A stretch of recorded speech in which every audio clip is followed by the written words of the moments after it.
kasih Bung Aswin. Ini walahan saya jadi moderator nih, pertanyaannya udah banyak banget. Oke, antara lain kita ini sebenarnya sudah dijajah Amerika oleh perusahaan ICANN gitu. Kalau ICANN rusak gimana? Terus tadi Najaji Anwar tanya bagaimana dengan literasi. Terus kemudian konten internet itu apa sih maksudnya? Nah, silahkan nanti kelihatannya kalau sudah sekian banyak mungkin saya minta bantuan Melani untuk memilih yang lain itu. Ya, ada Gaby juga. Nanti Gaby mau pilih. Iya. Tapi boleh tanya langsung nggak? Boleh, boleh. Ini yang dari chat dulu aja. Tentang ICANN. Kalau ICANN-nya rusak gimana? Ada kaitan juga dengan ICANN nih. Win-win. Ada gimana? Mengenai cybercrime, gimana kita menangkalnya dan ulah siapa saja itu aja. Berhubungan juga dengan ICANN ini. Cybercrime. Tadi belum disebut Palan, itu mungkin sangat-sangat kritikal gitu. Iya, jadi cybercrime ini jawab dulu ini. Cybercrime itu secara umum ada beberapa tipe ya. Tipe pertama, cybercrime itu menghantam komputer. Komputernya dihantam sehingga komputernya nggak jalan. Itu cyber attack tipe 1, itu apa? Cybercrime 1.0 itu ngantem komputer. Kita punya pembangkit tenaga listrik, komputer dibikin nggak jalan. Tiba-tiba berhenti aja semua sistem. Itu tipe yang paling lama. Tipe yang nomor kedua yang baru ialah data komputernya tetap jalan, datanya yang dirubah. Tiba-tiba komputernya datanya berubah. Atau komputernya tetap jalan, tapi datanya berubah. Harusnya temperatur naik, ini jadi temperatur disuruh turun gitu. Ini kena yang nanya Ali Herman, jadi ngomongnya pembangkit tenaga listrik. Ini attack ini juga bisa dua macam juga. Bisa memang diserang dari luar, bisa sudah dipasang di peralatan tersebut. Pasang peralatan tersebut dikasih clock, dikasih waktu. Sekian bulan kemudian akan keluar. Ini gitu ya. Ada masa inkubasinya tuh, virus di komputer yang kita beli. Atau dibilang dari luar, oke, on, ya on, kemudian virusnya bekerja. Bisa begitu juga. Kalau nggak, kasih clock aja. Dan itu sering kejadian. Contoh paling ramai itu ketika PLT nuklir Iran nggak jalan tiba-tiba. Karena ada virus yang on begitu dengan suatu waktu yang tertentu. Tadinya ketika dibeli nggak jalan, semuanya oke semua. Tiba-tiba sekian lama kemudian, plek, jalan aja. Nggak ada kontak dari luar juga jalan. Jadi ini yang attack yang tipe kedua, mengatur data. Attack kedua juga mengcopy data. Komputer lu diserbu, dimasukin orang, diambil data. Diambil datanya, di-copy, diambil. Dicuri lah datanya. Itu yang lain lagi datanya dirubah. Itu attack yang kedua. Yang ketiga dan keempat itu yang paling menakutkan sekarang ini. Yang di-attack bukan komputernya, tapi orang pengguna komputernya. Pertama dengan fake news atau berita bohong gitu, berita bohong dan menyesatkan. Yang kedua dengan frame news, berita yang benar, tetapi diatur supaya penggunanya percaya pada sesuatu hal tertentu. Itu juga kita anggap cybercrime. Nah, yang ketiga ini udah jelas cybercrime itu sebab melanggar peraturan perundangan. Yang keempat ini masih debatable. Melanggar peraturan perundangan enggak ya? Dan ini bisa suatu pabrik gitu misalnya. Bisa aja kita memberikan informasi di situ bahwa ini orang keuangan misalnya, unit keuangan ini salah ngitung biaya nih, ngitung gaji kamu sehingga orang-orang di lapangan ini gajinya berkurang 10 perak gitu, atau apapun lah. Atau ada pembulatan ke bawah. Dikasihnya berita kayak gitu. Besok orang keuangan sama buruh berantem. Cuma gara-gara ada pembulatan ke bawah, uangnya dia pakai sama orang keuangan. Dikasih berita seperti itu ribut udah pabrik. Berhenti itu pabrik. Ini yang tipe ketiga dan tipe keempat ini yang sering mengkhawatirkan sebab tidak bisa diatasi langsung. Bukan sesuatu yang salah, nggak ada. Yang diserang orangnya kok. Yang salah orangnya kok bisa percaya gitu aja. Itu makanya orang-orang harus bisa memilah-milah di internet. Nah, kalau cybercrime yang menghantam alat dan data, yaitu beli softwarenya. Software dan segala macam untuk menangkal. Sudah tersedia bagi software. Itu yang pertama. Kedua, sudah ada standar untuk keamanan informasi, yaitu SNI ISO IEC 27001 yang dilegalisir dengan Permen Kominfo 4 tahun 2016. penggunaan SNI ISO IEC 27001 untuk mensertifikasi apakah suatu sistem komputer itu aman atau enggak. Sudah disertifikasi aman kok. Malah salahnya yaitu di dunia ini kan nggak ada yang aman. Sepinter-pinter orang bikin sistem pengaman, mesti ada orang yang lebih pinter lagi yang menghack. Ntar orang lebih pinter lagi bikin sistem pengaman. Jadi ya seperti itu terus. Ya kayak COVID lah. Udah beri antibiotik, COVID-nya berubah jadi Delta varian atau apa varian, bikin lagi apalagi obatnya nggak ngerti lagi gua. Sama aja. Jadi kalau bahasa ilmu silat katanya di luar langit masih ada langit lainnya. Jadi sepinter-pinter lu bikin pengaman, ya tetap aja ada hacker yang lebih pinter lagi. Ntar ada lagi orang yang bisa pengamanan lagi. Tapi itu pola yang terjadi. Pola yang terjadi saat ini. Oke, Aswin, jawab dulu nih yang kalau icon-nya rusak berarti seluruh internet di Indonesia mati. Seluruh internet Benar. Betul. Kalau icon Iya. memberhentikan icon ini punya sistem server icon dioperasikan oleh partner namanya PTI, Public Technical Identifier. Dulu namanya IANA, Internet Assigned Numbers Authority. IANA ini dulu merupakan unit pelaksana teknis dari USDOD. Jadi ketika internet, kalau lihat dengar ini saya ceritakan ceritanya sejarahnya sedikit ya. Kementerian Pertahanan Amerika Serikat punya badan litbang namanya DARPA, Defense Advanced Research Project Agency. Mereka memikirkan bagaimana membuat sistem komunikasi global. Mereka makanya risetnya berhasil membuat protokol internet yang kemudian disebut ARPANET. ARPANET ini dilaksanakan oleh universitas, lembaga penelitian, dan Kementerian Pertahanan dan Kementerian di Amerika Serikat. ARPANET itu kemudian dipecah menjadi military net, punya US Army, udah nggak ngerti urusannya gimana. Satu lagi menjadi internet. Internet ini kemudian dioperasikan oleh DARPA dulu. Tetapi ketika orang-orang protes, kenapa kok gua orang sipil di Amerika, digunakan oleh militer Amerika, maka internet itu kemudian ditransfer dari US DOD ke US DOC, Department of Commerce. Tapi masih tetap kantor Amerika. Itu pun masih diprotes. Kenapa kok internet gua ini dioperasikan oleh Department of Commerce, pemerintah Amerika Serikat. Kemudian dipecahlah oleh US DOC. Pertama, kegiatan ini dipecah menjadi ICANN, Internet Corporation Assigned Names and Numbers, yang ngurusi bisnis dan public relation keluar. Kemudian dia punya IANA, Internet Assigned Numbers Authority, yang merupakan unit pelaksana teknis. Nah, dulu Pak Hatta di BPPT, di Ristek punya UPT banyak sekali ya Pak ya. Banyak banget tuh bikin UPT itu.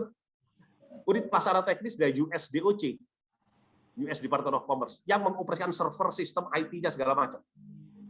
Ini teknisnya dioperasikan oleh dia. Kemudian dia punya partner-partner lain yang ngurusin data dari internet ini diurus oleh US DOC, dipegang US DOC. Dioperasikan oleh kontraktornya yaitu US company namanya VeriSign. Dan kemudian dia punya partner lagi yang ngurusi root server tadi yang gue gambarin, yang mau operasikan root server. Nah, karena banyak protes, maka kemudian tidak hanya bisnis aja yang dijadikan corporation, non-profit corporation. IANA ini kemudian berubah menjadi USPTI, Public Technical Identifier, yang merupakan non-profit corporation juga. Kemudian ini tadi data VeriSign tetap perusahaan Amerika berkontrak dengan US DOC. Jadi ini polanya. Sekarang ditanya, kalau ICANN rusak, ICANN-nya nggak bisa rusak. ICANN ini kantor soalnya. Tapi PTI bisa rusak, servernya PTI bisa rusak. Kalau rusak gimana? Ya berhenti internet kita. Kalau ICANN, kalau Pandi gitu, pengelola Madu Internet Indonesia telat bayar ke ICANN sama Abji gitu, ya diberhentiin sama ICANN. Lu telat bayar, gua stop aja. Sama kayak listrik lah. Melani langganan listrik telat bayar ke PLN, gimana listriknya? Dimatiin sama PLN. Nah sekarang Pandi sama Abji nggak bayar ke ICANN, dimatiin sama ICANN. Nggak usah rusak, telat bayar aja mati. Jadi kalau rusak ya sama kayak listrik kita. Trafo depan rumah rusak, ya mati listrik gua. Trafo sak Bandung, trafo besar di Bandung mati, ya mati sak Bandung listriknya. Nah kalau ICANN ini, ICANN buat nomor-nomor IP address buat Indonesia mati, ya mati. Internet Indonesia. Saya kira ini catatan. Selanjutnya ini Sabta masih nanya nih. Mau tambahin ya? Ada alternatif penyelesaiannya nggak? Kalau ICANN misalnya mati, kita dari Cina atau dari Rusia? Gantinya gitu. Pertanyaan lu ini mending lu tanya sama Bos Hatta aja. Susah jawabnya ini. Gini. ini contoh Crimea ya. Ketika Crimea itu, kalau ini kasus politik banget sih. Crimea ini benar atau enggaknya gue nggak ngerti, cuma gue dengar dari orang. Karena ada Hatta bisa tambahin. Crimea ini negara kecil bekas ex Rusia dulu lah. Dulu mereka pro Amerika kalau nggak salah pimpinan politik. Terus nggak tahu gimana mereka pro Rusia gitulah. Kena ganti parpolnya di Solo. Crimea ini negara bagian dari negara ex pecahan Rusia atau gimana, gue juga nggak, mesti dicek. Tapi Crimea ini kemudian seperti itu, kemudian kena ribut di situ. Tentara Rusia itu masuk ke daerah itu. Kemudian Amerika membuat trade sanction kepada Crimea. Begitu trade sanction dijalankan, maka ICANN tidak bisa bisnis dengan pengelola nama domain dan pengelola IP address di Crimea. Bisnisnya berhenti, udah berhenti aja. Internet Crimea langsung mati. Tapi kok kemudian bisa jalan? Nah, itu yang gua nggak tahu. Sebab pada waktu ketika sidang ICANN, ICANN itu punya sidang yang namanya GAC, Government Advisory Council. Gua ikut di sidang itu. Rusia protes terhadap pada waktu di sidangnya di Singapura 2015 apa gue udah nggak di Kominfo lagi kok. Gue ikut sebagai peneliti dari LIPI itu. Ini Rusia protes terhadap terhadap ICANN. Kenapa lo mutusin internet di Crimea? Dijawab sama ICANN. Ya soalnya saya nggak bisa bisnis, gue nggak bisa dibayar, gue nggak bisa terima pembayaran dari Crimea, makanya gue putusin. Selesai. Terus bagaimana kok internetnya bisa jalan lagi? Nah itu gue nggak tahu. Apa dibantu sama militer Rusia? Apa dibantu sama internet Rusia? Gue nggak tahu. Tapi nyatanya dia jalan. Sampai kemudian terjadi penyelesaian politik dan kemudian Amerika mencabut trade sanction-nya dan jalan lagi internet di Crimea. Selama itu belum jalan, apakah dijalankan sama militer Rusia? Gue nggak tahu juga. Apa dibantu sama Rusia seperti apa? Gue nggak tahu juga. Sebab ini masih paling nggak masih nggak terbuka lah. Kira-kira kayak gitu, Am. Oke, Bung Hatta. Yuk, Silakan Bung Hatta. ini bicara geopolitik ini jadi agak Boleh agak juga. meleset begini roketnya. Iya. Jadi gini, Crimea ini kan tiba-tiba ingin bergabung dengan NATO. Anda tahu secara geografis, Crimea ini adalah satu-satunya wilayah yang menghubungkan Rusia masuk ke Laut Hitam. Kalau itu bergabung dengan NATO, maka Rusia kehilangan akses menuju Laut Hitam, masuk Bosporus, terus keluar melalui Turki. Artinya secara geopolitik dan ketahanan dari pertahanan Rusia, nggak mungkin dia melepaskan itu at any cost. Nah akibatnya, karena dia mau bergabung itu, Rusia menyerbu Crimea, diduduki. Nah, itu cerita dari sisi itunya. Ya tentu Amerika tidak tinggal diam, ya internetnya diputus, kira-kira begitu. Nah saya mau ada satu pertanyaan nih, Mas Aswin. Ini agak sedikit teknoekonomi lah ini. 5G ini kan sudah dilelang. Pemenangnya kita sudah tahu, Smartfren, ada incumbent kita lah Telkom. Kalau saya sih inginnya dikuasai Telkom saja semua. Artinya government yang pegang itu. Kenapa? Karena regulasi harus diatur secara teknoekonomi. Tadi Aswin bilang, kalau sampai fiber optik kita berhenti karena pilihan orang lebih enak pakai 5G yang near kabel, maka secara investasi kita yang sudah billion dollar ini ya terancam juga. Gitu. Nah, pertanyaan saya, menurut Mas Aswin, walaupun kita tidak bisa mencegah 5G ya, ini soal waktu ini segera akan, saya kira Smartfren sudah mengeluarkan isu bahwa mereka akan segera mengeluarkan HP 5G gitulah yang dengan menggunakan 5G. Tapi perlu tidak ya inovasi ini sedikit katakanlah diatur agar betul-betul yang sudah kita gelar ya fiber optik di seluruh tanah air ini juga kembali gitulah, artinya return of investment-nya itu dari sisi keekonomiannya. So kalau tidak ya inovasi membunuh investasi itu sendiri. Ini betul-betul murni dari sisi teknoekonomi aja. Mas Wasin pandangannya gimana? Ya. Ini pertanyaan Pak Hatta harusnya ke Pak Joni Plate, ini bukan ke saya. Kalau pandangan saya sederhana aja Pak. pertama teknologi mau di-stop mau gimana lagi kan, nggak bisa lah. Nggak mungkin, Susah. nggak mungkin. Tapi kedua, memang Kominfo bisa aja ngatur, oke kalau gitu izin 5G gue delay aja lah ke tahun 2024 misalnya, atau 2025 lah. Tetapi Pak Hatta jangan lupa, tadi saya sampaikan, Starlink ini udah mulai operasi tahun 2022 di Indonesia. Kita bisa nyetop Starlink. Beidou mungkin operasi 23 di Indonesia. Kita bisa nyetop Beidou. Jadi kalau kita mendelay 5G yang punyanya Smartfren, punyanya Telkomsel, punyanya siapapun, by 2024 itu belum kita masih izin, satelitnya Starlink sama Google Loon sama Beidou udah operasional, Pak. Jadi menurut saya ini yang perlu kita pikirkan, bahwa dari luar negeri operasinya di atas. Dan Starlink sudah mendapatkan izin dari approval dari USFCC, Federal Communication Commission, Kementerian Kominfo-nya Amerika, dan frekuensi di-approve oleh UNITU. Kemudian orbit satelitnya sudah di-approve juga oleh UNICEO. Jadi ini ya jalan aja. Beidou juga udah di-approve. Jadi kita mungkin bisa mendelay gitu. Menkominfo bisa mendelay itu 2 tahun. Tapi apa bisa mendelay Starlink sama ini? Atau mau pakai kekerasan? Orang Indonesia yang beli transceiver Starlink masuk penjara 10 tahun gitu. Bisa juga sih. Cuman kayak pada sekarang ini nggak mungkin lah, Pak. Iya. Kayaknya memang kita nggak bisa mencegah kemajuan teknologi yang sangat pesat ini. Tapi tetap saja menurut saya harus ada pengaturan-pengaturan yang baik lah gitu, yang tidak juga merugikan kepentingan nasional kita. Karena pada akhirnya juga ini kepentingan nasional juga dari sisi geopolitik, dari segi ketahanan nasional dan macam-macam. Itu aja. Ya, Nah, satu lagi terakhir, paparan Anda luar biasa. Saya betul-betul tercerahkan dengan paparan ini. Terima kasih. Ya. Tapi itu tadi Pak, yang Starlink itu berapa kali saya sarankan sebetulnya ke Kominfo. Dan kalau rapat-rapat sama perekonomian segala macam, ini kita omongin sekarang dong. Tapi ya semua orang lagi ribut COVID ya. Mau ngomongin ini mungkin. Harus diomongin sekarang. Coba kalau tahun 2022 atau 2023 jalan, tiba-tiba udah jalan terus semua orang udah pakai transceivernya Starlink, terus mau apa? Udah jualan sekarang ini.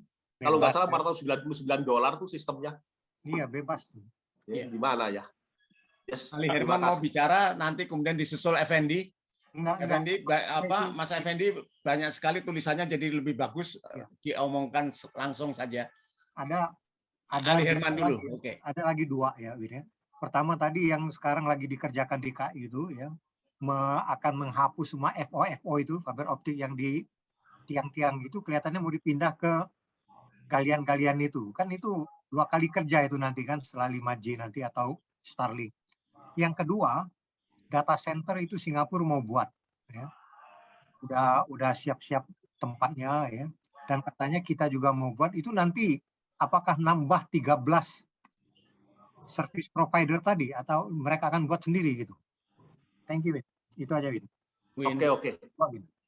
Ini pertama yang yang disampaikan yang 13 itu tadi, itu bukan service provider, Man. Itu root server operator. Root server itu adalah sistem server yang menyimpan seluruh data top level domain di dunia. Ya, maksud saya itu apakah Singapura bukan data center. Yang lu bilang, yang Ali Herman tadi bilang itu adalah data center. Jadi ini mesti dua hal yang berbeda. Root server itu tempat server yang menyimpan seluruh data internet kita, seluruh internet di dunia. Nah, dioperasikan oleh 13 organisasi. 13 organisasi itu macam-macam. Ada US Army, ada VeriSign, ada ICANN sendiri, dan macam-macam. Bisa diklik 13 root server. Itu operatornya ada 13. Nah, root server ini harus ada, sebab kalau kita mau kontak google.com, mau kita Zoom, mau kontak WA dan sebagainya, mau kontak apapun ya, inharmonio.co gitu, mau kontak inharmonio.co, itu nanya root server dulu. Root server gua ngontak ke inharmonio.co, oke, lu pergi ke .co ya, nomornya sekian, terus .co akan ke sini, oke, lu pergi ke sini, nomornya sekian, baru gua bisa kontak inharmonio.co. Jadi root server ini adalah tempat data. Nah, ada 13 root server, 3 di antaranya menaruh mirrornya di Indonesia, dikelola oleh Pandi di Serpong. Tetapi yang ada di sini cuma fiksi doang. Datanya dikirim langsung dari US ke sini, dan kita nggak tahu datanya apa saja. Itu root servernya tahu sih. AC-nya dari kita, listriknya dari kita, ruangnya dari kita. Tapi datanya dikirim langsung dari operator root server tadi. 3 operator root server. Jadi kalau kita mau nanya data tadi, kita nggak usah nanya ke Amerika, kita nanya ke Serpong. teman mirrornya yang ada di Serpong tadi. Itu root server. Nah, sekarang mengenai data center. Data center adalah tempat kita menyimpan data. Pada saat ini kebijakan Indonesia adalah 2 hal. Sesuai dengan PP 71 tahun 2019, ini menilai penegakan sistem dan transaksi elektronik turunan dari Undang-Undang ITE 11 2008, Jungto 19 2016 yang dari revisi tahun 2016. Isinya sederhana aja. Kalau data pemerintah harus disimpan di data center di Indonesia. Harus di sini kalau data pemerintah. Nah, kalau swasta yang dianggap seperti data, kalau dia megang data yang seperti data, kan ada swasta yang mengerjakan atas nama pemerintah, misalnya. Misalnya data BPJS barangkali, atau data Taspen misalnya. Perum dia itu PT kan Taspen, tapi data pemerintah dari situ. Maka data pemerintah seperti itu, walaupun dikelola PT, harus ada di Indonesia. Tetapi sisanya pada saat ini, sesuai PP tersebut, boleh ditaruh di mana saja. Tidak harus yang ada di wilayah Indonesia. Jadi, ini artinya bisnis to bisnis saja. Kalau kata si perusahaan ini, kalau gua nyimpen di Singapura lebih murah, ya gua nyimpen di Singapura. Jadi pure bisnis. Nah, ini persaingan bisnis saja. Win, sorry Ben, ini PP baru karena seingat saya dulu swasta pun semesti perbankan wajib di Indonesia. Ya, itu PP 82 tahun 2012, Pak. Ya, itu saya bikin waktu saya masih di Kominfo, itu mengharuskan data yang strategis, data penting di wilayah, di data center di wilayah Indonesia. Tapi kemudian tahun 2019, kalau teman-teman ingat itu ramenya bukan main. 2018 kalau nggak salah. Luar negeri sekarang ya. Pak Rudiantara waktu itu. Mulai menyiapkan draft bagaimana kalau data center ini dibuat secara bisnis saja. Sebab juga tekanan dari berbagai negara kan banyak kan, ini gimana ini nggak macam-macam lah Pak, adunya nggak sesuai BTO lah, yang ini harus teknologi harus free country lah, ini lebih murah kalau di Singapura, ini malah menambah beban kalau disimpan di Indonesia harganya mahal. Jadi kemudian dibuatlah draft awal, yaitu di mana PP 82 tahun 2012 ini yang mengharuskan data di wilayah Indonesia tadi dirubah menjadi data boleh di luar wilayah Indonesia, kecuali yang data pemerintah tadi. PP ini kemudian di draft PP ini diprotes berat, termasuk oleh masyarakat telematika, waktu itu ketuanya Kristiono, ex Telkom, diprotes berat oleh banyak tempat, sehingga akhirnya kemudian di-delay. Tapi kemudian akhirnya pada tahun 2019 tiba-tiba keluar aja. Jadi ya begitulah. PP 71 2019 keluar, ya boleh disimpan di mana saja. Itu peraturan yang sekarang ada. Jadi sekarang seperti itu. PP 82 tahun 2012 sudah dibatalkan. Jadi PP 71 2019 ini berlaku penuh membatalkan PP 82 tahun 2012. Dulu juga saya digempur terus soal itu, Wintoya bertahan aja kita. Ya, ini kan ada aja Pak. Dari dulu juga digempur. Dulu capek. Jadi dirjen capek tiap hari didatengin perusahaan asing protes. Silakan Pendi. Pen, apa Pen? Pertanyaannya panjang sekali, daripada dibaca ngomong sendiri. Dijawab, Win. Kabel FO-nya, Win. Kabel FO berapa? Yang ada di pinggir jalan kan mau dipindahin. Oh itu, ya itu kan ditaruh di pinggir jalan itu. You mau joke-nya mau dijawab serius ini, mau dijawab lelucon juga ada. Serius lah. Kalau yang joke-nya udah itu joke-nya itu suatu hari gua ikut cyber security nih. Menkominfo nanya, bagaimana saudara-saudara mengenai cyber security? Coba ini Pak Asmi udah nggak di Kominfo lagi nih, udah peneliti gimana nih? Gua jawab, ya Pak, kalau Bapak nanya cyber security di Indonesia ini paling bagus cyber security-nya. Kalau di negara lain untuk memutus internet itu pakai hacker, biayanya mahal. Kalau di Indonesia pakai gegep, gue bilang ceklok putus. Pakai gegep, ceklok putus semua. Lu mau mutusin internet di gedung sate, depan rumah gua tuh internet kabelnya cuma semeter. Bakar aja kabelnya. Jadi itu leluconnya. Sekarang kenapa di bawah tanah? Ya supaya lebih aman dan lebih bagus saja. Ini ada kabel FO lewat halaman rumah gua, untungnya nggak gua potong. Jadi ini cuma buat keindahan doang. Itu jawabannya kalau dari atas ke bawah. Tapi kalau di perumahan-perumahan kan di bawah semua itu rata-rata ya. Enggak juga sih. Ada Enggak juga juga. tuh Masih lewat-lewat. Tapi itu tuh kan. Tergantung Tapi- kompleknya. Tapi itu Mas Effendi, terutama kalau gimana? menurut saya untuk keindahan sih. Ya, Oke, Effendi Mas. mau nanya tuh, Effendi. Pendi, Pen. Pertama, ininya presentasinya sangat excellent gitu ya, yang membuat saya tambah semakin tidak mengerti apa yang sudah terjadi selama ini. Dan saya juga heran gitu, Mas ini kan teman saya dari A itu kan, dari elektro, tapi kok ngomongnya sesuatu yang saya nggak ngerti gitu, jadi bingung juga. Oke, Vin, jadi seriusnya gini, ada dua pertanyaan saya ya. Satu mengenai ICANN. Nah, ICANN ini kalau karena satu dan lain hal itu tiba-tiba disuruh Amerika dia bilang kamu berhentiin servisnya ke Indonesia gitu misalnya. Sama berarti kita terus nggak akan bisa ada internet, satu itu ya. Dan kedua, apakah ICANN ini kan perusahaan teknologi gitu ya, apa nggak bisa ada perusahaan lain yang melakukan fungsi ICANN itu?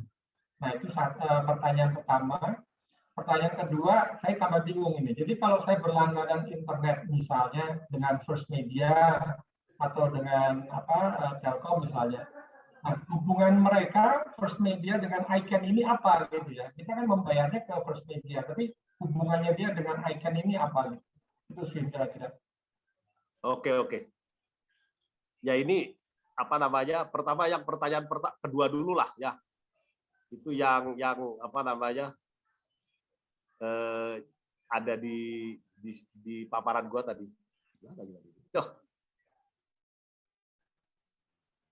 Ini Pen. Nah, ini ada di sini. Hubungan First Media sama ICANN. First Media itu, lu itu kan user. Kita langganan sama First Media. Kita dapat IP address untuk internet itu dari First Media. ISP itu Internet Service Provider. First Media itu ISP ya. Anda kan langganan internet dari ISP, Internet Service Provider. Kita dari First Media. Oke, berarti kita dapat nomor IP address dari First Media. Dari mana First Media dapat IP address? Dari APJI, Asosiasi Penyelenggara Jasa Internet Indonesia. Dari mana APJI dapat IP address? Dari ICANN. Jadi ketika Bapak Effendi ini membayar ke First Media, sebagian bayaran itu dibayarkan ke APJI. Ketua APJI namanya Jamalul Isa. Nah, APJI ini kemudian sebagian lagi dibayarkan ke ICANN. Itu agen, APJI itu agen. Kemudian ISP First Media itu retailernya lah. Kira-kira seperti itu. Sama aja itu. Itu bisnis biasanya. Nah, tetapi kalau misalnya Inharmonio, jangan Inharmonia itu pakai .co dia. Apa yang pakai .id lah. xyz.go.id gitu, .co.id perusahaan. Itu users kan.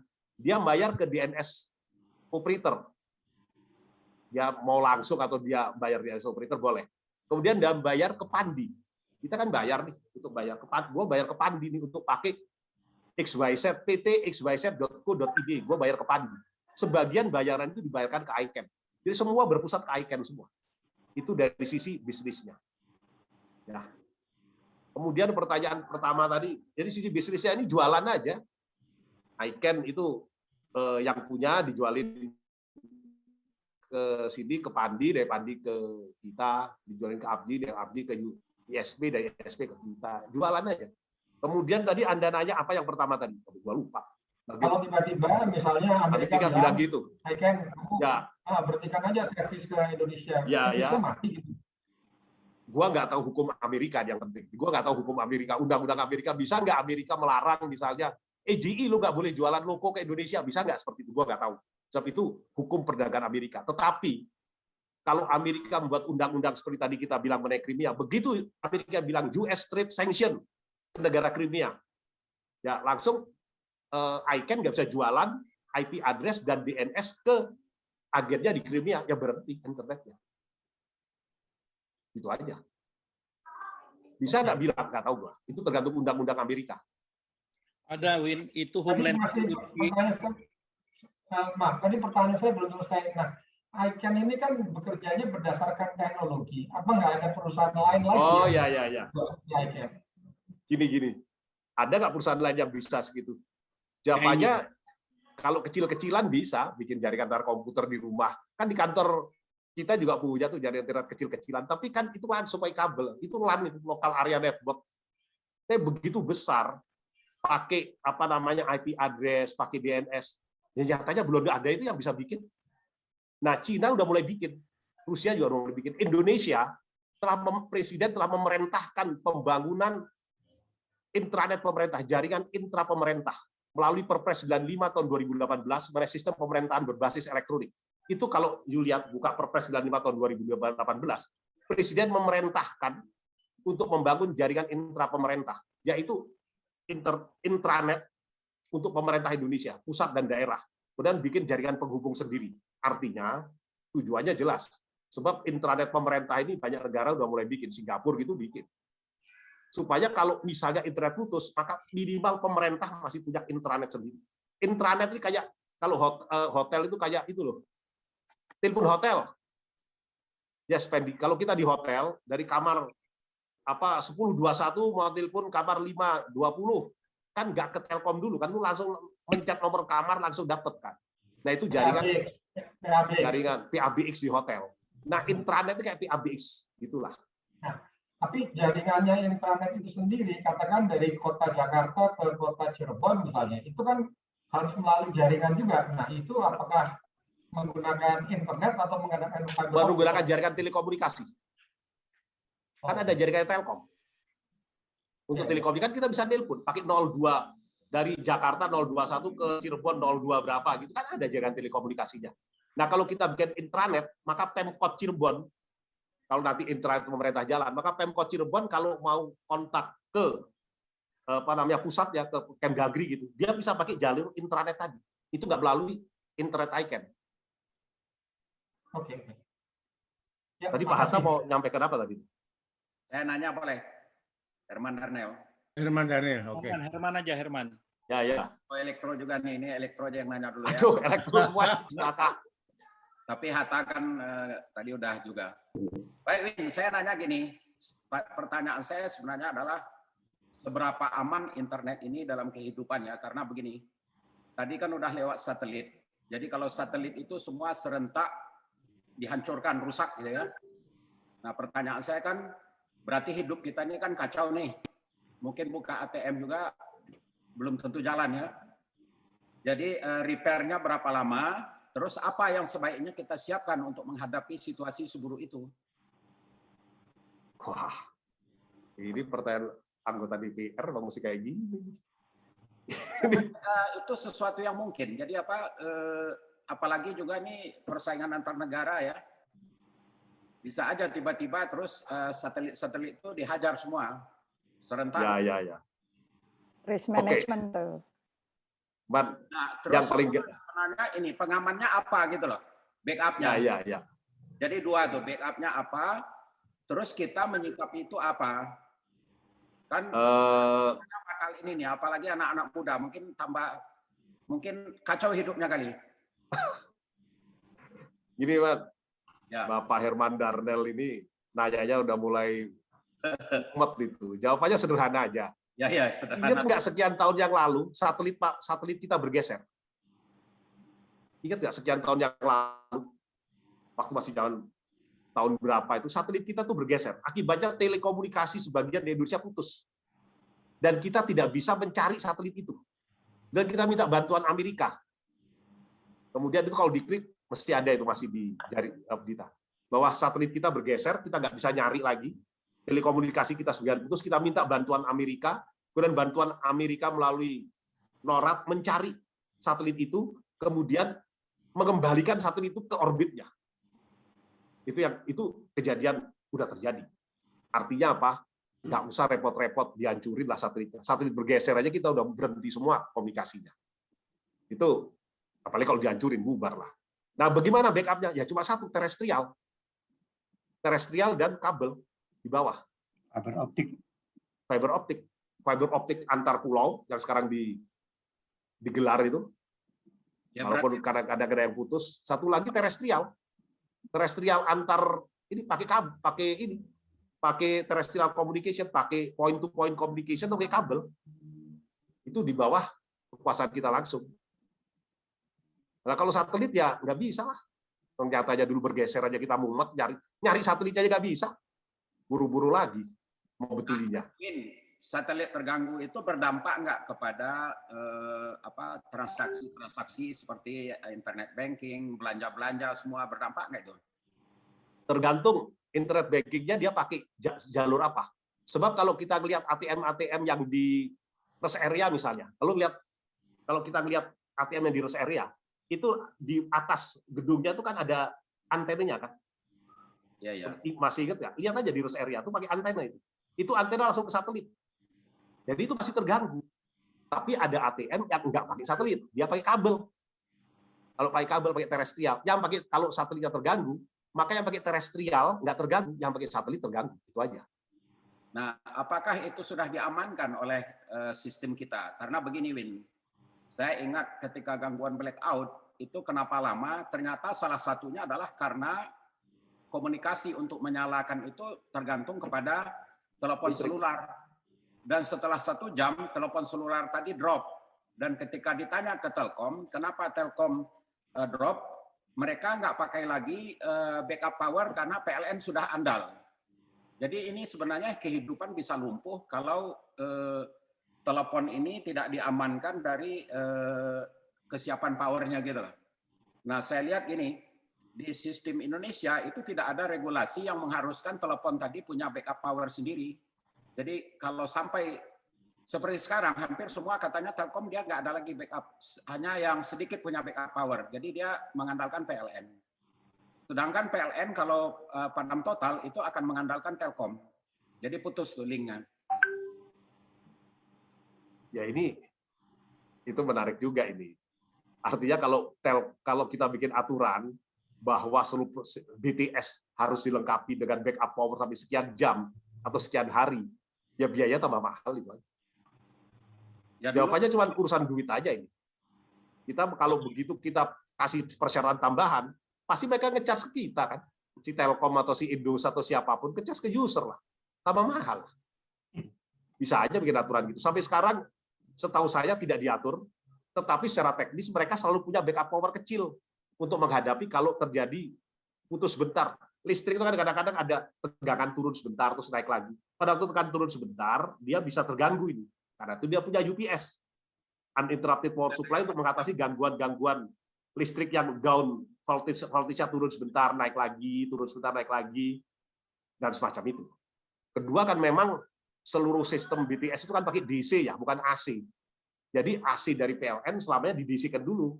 DC-nya ini masuk dulu ke baterai, sebagian lagi mengoperasikan langsung. Kalau nanti PLN-nya putus, baterainya jalan. Tapi itu hanya untuk sebentar aja, hanya untuk bukan mengatasi blackout ya, mengatasi gangguan listrik sebentar. Nah sekarang kalau mau dibikin lama, sampai berapa jam? 24 jam, 12 jam, ya UPS-nya mesti gede. Jangan lupa, karena ini BTS ini peralatan elektronik, maka UPS ini kan pakai dry baterai, bukan baterai basah loh. Pakai baterai kering. Baterai kering ini kan mahal. Jadi begitu kita bilang sekian jam, ya baterai keringnya biaya nambah gede sekali. Kalau PLT Surya di daerah-daerah yang terpencil rumah-rumah, itu pakai baterai basah. Yang murah, baterai basahnya taruh di luar. Kalau BTS enggak. Elektronik pula. Kalau pakai baterai basah, dia kena gasnya. Uapnya baterai basah kan bisa menghancurkan elektronik. Makanya nggak pakai baterai basah. Pakai baterai kering. Ini cuma urusan ekonomi aja, Pak Herman Dardel. Ya. Oke, ada Kemal Rana Direksa yang mengaitkan dengan bank. Bisa bicara? Rana atau Edi Yusuf ngomong tentang Bitcoin? Oke, mungkin saya dulu sedikit ya. Oke. Makasih Win. Dalam kaitannya perbankan Win, pengalaman saya waktu sempat pegang IT itu farming server kita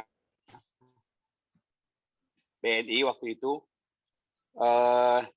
mungkin tiap hari ribuan kali diserang oleh hacker dari Cina ya. Dan itu bisa terlihat di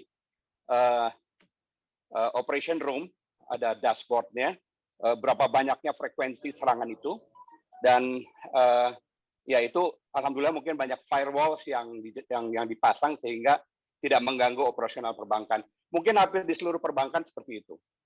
Pertanyaan saya, dengan perubahan teknologi 4G ke 5G, apakah perbankan juga harus melakukan suatu modifikasi ataupun merubah sama sekali? Ataukah bisa lebih membuat firewalls yang lebih canggih sehingga tidak terserang oleh hacker dari Cina atau dari negara-negara lain? Thank you, Win. Oke. Jawabannya nggak perlu ya. Ini kalau lihat ini saya, apa namanya, gambar saya tadi, ini saya tunjukin aja nih.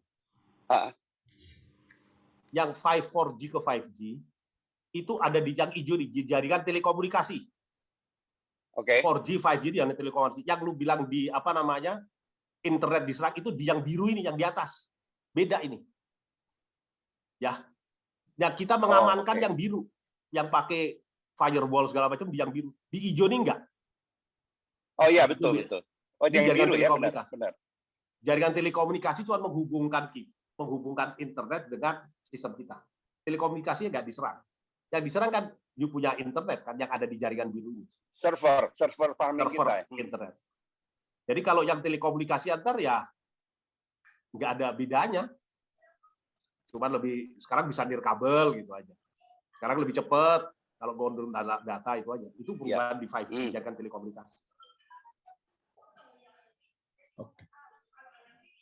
Edi mau bicara atau pindah ke itu apa? Sabta tadi kelihatannya banyak nulis. Thank you, Win. Ya. Oke, Mas. Thank you. Terima kasih, Kemon. Edi Yusuf tentang Bitcoin atau Sabta yang pengen bicara tadi. Ini masih ngomong teknis ya, belum ngomong masalah kiat memilih konten di internet. Pertanyaan kita simpel aja ya. Ya, gimana Sabta? Putra-putra bangsa Indonesia ini kan sudah banyak yang pinter-pinter gitu. Saya dulu pernah ngobrol sama Purbo siapa gitu namanya, saya lupa nama lengkapnya gitu ya. Dia udah ngomongin ini kira-kira, saya ketemu dia kira-kira 5 atau 6 tahun yang lalu gitu. Tentang masalah yang tadi Aswin jelaskan gitu.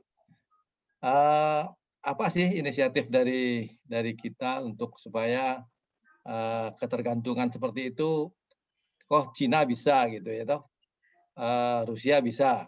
Padahal orang Indonesia tuh jago-jago dalam hal hacker saja, katanya hacker Indonesia itu paling ditakutin katanya gitu. Tapi kok nggak bisa gitu untuk melakukan ini? Apakah karena kurangnya anggaran, apakah kurang niat, atau kurang apa nih? Kira-kira dari mana ya ininya kesalahannya gitu kira-kira ke depannya supaya bisa diperbaiki gitu. Waduh, gini. Pertama, kalau kita ngelihat jaringan telekomunikasi layar internet, itu dua-duanya teknologi yang advance ya, itu yang pasti. Tadi saya bilang contohnya, yang ngomong telekomunikasi, kita ngomong internet yang dulu aja lah. Teknologi internet ini, tadi saya ngomongin standarnya aja, itu enggak pakai SNI, ISO, IEC, atau standar IEEE, atau apapun, bukan standar itu. Mereka karena perkembangan teknologi yang sangat cepat, standarnya menggunakan pola yang namanya RFC, Request for Comments. Jadi caranya itu, partner ICANN, yang namanya IETF, Internet Engineering Task Force, itu bikin semacam standar protokol, sebarin ke seluruh dunia. Nanti seluruh dunia ngasih masukan, kemudian mereka menentukan standar, digunakan, diberikan ke ICANN, kemudian ICANN memberikan ke USPTI, kemudian mereka dipakai. Itu pola standarnya. Nah, itulah standar yang dipakai di internet. Sekarang, siapa sih yang ngurusin standar di Indonesia? Itu namanya BSN, Badan Standarisasi Nasional. Yuk pergi ke BSN, ada nggak orang yang memakai RFC? Nggak ada. Yuk pergi ke BSN, ada nggak yang bikin studi RFC? Nggak ada. Request for comment. Ada nggak tim di BSN yang mempelajari standar-standar ke internet? Jawabannya nggak ada. Baru standar itu. Belum bikin studinya. Nah, kalau begitu studinya ya jawabannya cuma satu. You mesti bikin riset sendiri. BSN mesti disiapin dengan tim tenaga ahli, pakai risetnya, kemudian apa namanya BRIN atau sekarang namanya BRIN atau Kemendikbudristek, gua nggak tahu siapa yang mau ngerjain, yang ngeluarin dana buat itu. Kalau nggak ada ya enggak. Untuk gambaran Anda aja nih ya, bagaimana susahnya teknologi internet ini. Sekitar tahun 2000, gua lupa 2014 atau 2015, gua udah nggak di Kominfo lagi. Cina mulai mengembangkan intranet Cina. Demikian susahnya mereka mengembangkan hal tersebut. Apa yang dikerjakan? Pada pertemuan ICANN di Inggris, gue masih ingat banget, di London, itu Menteri Komunikasi Cina itu datang ke London, membuat MOU dengan Chairman ICANN waktu itu, Fadi Shehadi, itu dia bikin untuk pengembangan SDM, Human Resources Development. Jadi Anda bayangkan, Cina ini yang udah bisa bikin Huawei dan sebagainya, terpaksa tanda petik, bukan terpaksanya tanda petik lah, membuat MOU dengan ICANN untuk melaksanakan pengembangan studi tentang protokol-protokol internet, human resources internet dan sebagainya. Jadi untuk gambaran Anda aja. Nah, bayangkan sekarang di Indonesia ini buru-buru ngurusin internet. Ini Cina yang udah bisa bikin Huawei ZTE aja masih terpaksa harus bikin MOU dan ICANN untuk pengembangan human resources. Di kita ini telepon HP aja kagak. Komputer juga enggak. Jadi gimana mau masuk ke internet? Jawabannya cuma satu. Bos, Anda kirim surat ke yang terhormat Bapak siapa? Mas Menteri Kemdikbudristek dan Pak LTH. LTH itu siapa lagi namanya tuh, kepala BRIN sekarang. Ya kasih anggaran buat ngebangin internet. Itu sederhana aja. As simple as that. Cina itu kalau datang ke ICANN ya, ini pertemuan ICANN itu kan banyak sekali pertemuan-pertemuannya. Itu yang datang nggak 1-2 orang, puluhan orang. Puluhan orang tenaga yang muda-muda belajar di situ, belajar. Ya kita yang datang ya 2-3 orang aja lah. Mau ngirim orang segitu, siapa yang mau bayarin? Nggak ada. Pulangnya jadi temuan. Win, pulangnya jadi temuan. Itu lebih menakutkan. Pulangnya kalau nggak ada DIPA jadi temuan BPK itu. Udah cilaka, udah diem aja. Jadi BPK masih aman, KPK. Jadi kesimpulannya kita nikmati aja ya. Ya gimana lagi kalau mau ngebagi. Ini pun berapa kali nih saya pertemuan untuk SPBI, Sistem Pembayaran Berbasis Elektronik. Sampai saya tanyakan, jangan lupa Perpres 95 2018, Presiden memerintahkan pembangunan jaringan intra pemerintah. Nah, untuk bikin jaringan intra pemerintah itu lu cuma punya 2 pilihan. Nomor 1, telepon ICANN terus, ICANN, mau nggak lu jadi kontraktor gua bangun jaringan intra pemerintah? Oke, gua bikinin. Langsung dibikinin sama dia. Bayar sekian juta dolar, sekian puluh juta dolar, jadi. Cara kedua, nah sekarang kita bikin sendiri. Kalau bikin sendiri ya suruh riset dulu lah orang-orangnya. Itu buat gambaran lagi tadi mengenai standarnya. Badan Standar Nasional belum punya unit yang ngurusin standar untuk internet. Sekarang kita lihat yang bikin standar internet itu namanya IETF, Internet Engineering Task Force yang paling gede. IETF ini unit di bawah ISOC, Internet Society. Jadi begitu suatu standar itu keluar, suatu protokol itu keluar, dikembangin, disebar ke seluruh dunia. Itu orang seluruh dunia, ahli-ahli internet seluruh dunia pada kasih komentar. Mereka cuma satu. Nggak ada tuh komentar dari Indonesia tuh. Jadi kita memang kekurangan orang kalau buat itu. Kita nggak ngomong 1-2 insinyur loh. Kita ngomong 10, 20, 30 ribu insinyur. Jangan lupa IPTN itu untuk bikin N250 insinyurnya nggak cuma 1. Setiap tahun Pak Habibie lu ngirim 1.500 orang buat sekolah, termasuk gua gitu. Baru jadi selama sekian tahun. Kan salah satu penyebabnya menterinya dari partai semua sih. Nah itu bukan urusan dari partai atau enggak. Dulu menterinya Pak Habibie juga dari Golkar. Sama aja. Kan dia ahlinya. Ya, tinggal jadi dari yang partai ahli terus aja. bukan ahlinya lagi. Contohnya yang sekarang dari dari Nasdem itu kan nggak ada background telekomunikasi sama sekali ya. Jadi bisa jadi menteri itu loh. Ya itu urusan kan kebijakan. ada dirjennya. Ada dirjennya. Ada sekjennya. Udah pensiun. Ya dirjen yang sekarang suruh mikir. Oh dirjen yang sekarang itu yang ngurusin internet itu ex ketua APJI. Jadi yang ngerti bener itu. Oh ya. Tapi kan ini kalau Anda ngomong anggaran riset, ya mesti ngeluarin anggaran riset lah. Ini Pak Hatta bisa kasih tahu ya anggaran riset itu berapa persen itu. Sekian 0,0 berapa lah. Kurang dari 0,5% dari GDP. Iya. Oke. Sudah lah. Ya, Edi Jepang. Iya. Oh, silakan Edi. Oke, Bitcoin. Gua tahu Yang dia pertama, Edi Jepang. Kita tuh kan dulu punya satelit di bawah Indosat ya. Sekarang Indosat udah nggak punya satelit.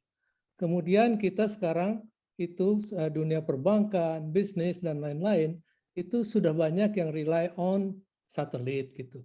Nah, pertanyaannya gimana kelanjutannya ke depan? Pertanyaan yang kedua itu mengenai Bitcoin. Bitcoin ini kan sudah menyebar di dunia ya. Nah, kalau melihat keamanan dari satelit seperti ini gitu ya, rasanya nggak terlalu aman-aman banget ya mengenai Bitcoin itu. Itu aja, Win. Ya. Kalau satelit Telkom punya satelit, Mbak. Jadi Pak Edi, kalau Telkom punya satelit, Telkom kan baru meluncurin satelit yang ternyata gagal ke orbit, itu urusan lain lah. Tapi Telkom punya satelit, itu pertama. Yang kedua, perbankan kan juga bebas milih satelit ya. Perbankan boleh milih satelit, mau pakai satelitnya Telkom bisa, mau pakai satelit luar negeri bisa. Kan ini Indonesia kan bebas-bebas saja milihnya. Kalau milih yang mahal malah bisa jadi temuan tuh kalau bank BUMN. Jadi ini jasa satelit banyak sekali. Apakah kita mau pakai sendiri atau enggak itu masalah kedua. Beli transponder. Tinggal beli transponder juga boleh. Tapi kalau transponder itu nyewa namanya ya, bukan beli itu, nyewa atau apalah. Pokoknya ini gua belilah transponder ini boleh. Satelitnya punya orang lain. Jadi ini apa namanya pola bisnis biasa, B2B lah. Yang kedua kalau Bitcoin ya, ini sebentar. Menurut saya ini pertama kalau Bitcoin boleh atau enggak itu kebijakan perbankan ya, kebijakan BI. Lalu mau boleh nggak pakai uang elektronik atau semacam itu. Bitcoin ini kan kalau gambarnya itu kan sebetulnya itu barang produk software aja yang kemudian dijual belikan lah, yang dianggap bisa dipakai buat beli barang. Tapi sebetulnya kan dia itu produk aja. Ya kayak sekarang orang suka Bitcoin harganya mahal, ntar orang nggak suka harganya turun, kan gitu aja. It's just a product. Nggak beda sama Indon 42, Indon 54, itu aja. Sesuatu yang berharga. Ketiga, kalau keamanan Bitcoin. Ini Anda nanyanya sederhana aja. Emang apa yang aman kalau di internet? Apa yang tadi saya bilang, Anda memasang sehebat apapun, masih ada orang lain nanti yang pasti bisa mengatasi. Teknologi apa namanya blockchain misalnya, itu dianggap paling aman sekarang sebab datanya itu dibuat berderet gitu, jadi selalu ada. Bisa nggak ntar dipalsukan kemudian itu? Ya, sekarang belum bisa ya, tinggal nunggu aja ntar ada orang yang bongkar kan gitu. Jadi kalau Anda nanya pasti aman nggak? Ya itu tadi yang saya bilang tadi, Pak Edi. Di dunia ini nggak ada yang nggak ada yang aman bener. Di atas, kalau kata Koping Hu, di atas langit ada langit lainnya, itu aja. Bahwa langit lain di atas itu belum mau bongkar Bitcoin sebab gua bongkar capek ngeluarin uang $100 juta, gua dapat $10 juta, itu masalah lain. Tapi kalau dengan bongkar tuh dia dapat $200 juta, oke, gua keluarin $100 juta ya buat bongkar. Mungkin dia mau si maling-maling ini. Tapi kalau keluarin $100 juta cuma dapat $90 juta, nggak mau dia. Saya kira bahkan hacker pun is a matter of business. Orang yang dipecat dari blockchain juga bisa. Oh iya, dari blockchain. Jadi ini malah jadi hackernya ya. Betul. Malah jadi hackernya sekali. Betul. Cuman masalahnya buat jadi hacker blockchain mungkin dia harus keluarin biaya gede kan gitu aja. Tuh Kang Adang udah kelihatan tuh. Mana Kang Adang? Kang Adang. Oh, ya. Kenapa? Adang tadi mau nanya apa? Ya itu. Silakan. Keuntungan kalau kita udah 5G, masih suka gangguan nggak? Zoom atau streaming gitu ya. Kan kalau sekarang kita Zoom kan suka hilang sinyal gitu. Gimana tuh? Itu kan lu langganan aja kurang bandwidth yang gede. Ini Gua ini kan kamar rumah gua ini dan kan Kualitasnya anak-anak naik nggak gua itu? udah pada pergi semua. Kamar yang kosong dikosin sama istri gua. Jadi pada waktu itu kita kan gua punya langganan pakai apa, pakai bisnet atau pakai apa gitu. Ya kayak gitu, on off gitu. Terus bini gua bilang ke gua, "Gimana nih, Mas?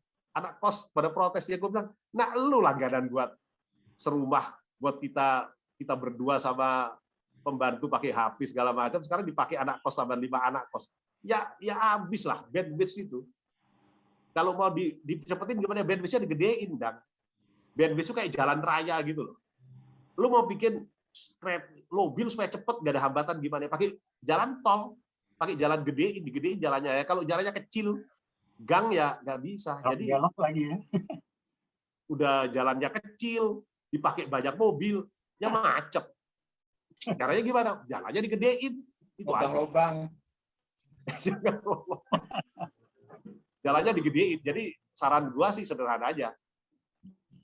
Tinggal Bapak Adang mengontak ISP-nya, terus bilang, gua mau naikin ini nih, servisnya. Udah beres. Jadi bukan soal 5G atau 4G ya. Oh ya, kalau 5G itu nanti 5G teknologi baru. Bandwidth-nya lebih gede dia. Jadi ntar langganannya, ya gua nggak tahu ntar harganya berapa ya. Karena Mahal dong langganannya. Ya, nggak tahu gua. Ini kalau ngomong harga kan kebijakan direksi menaruh harga berapa ini.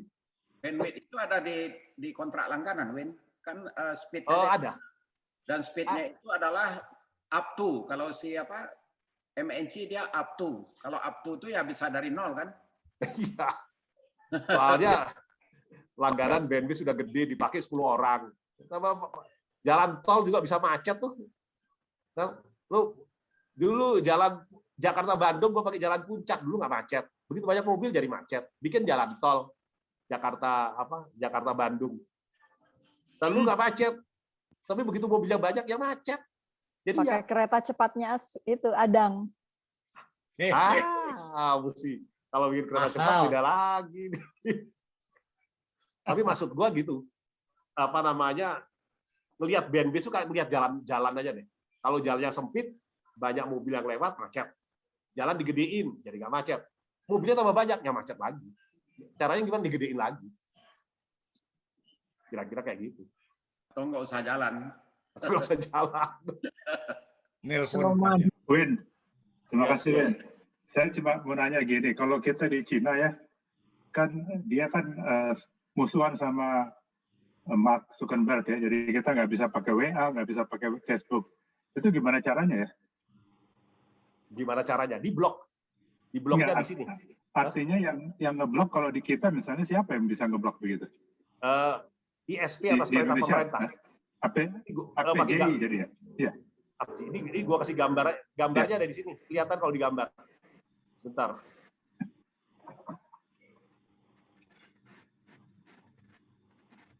Mana tadi?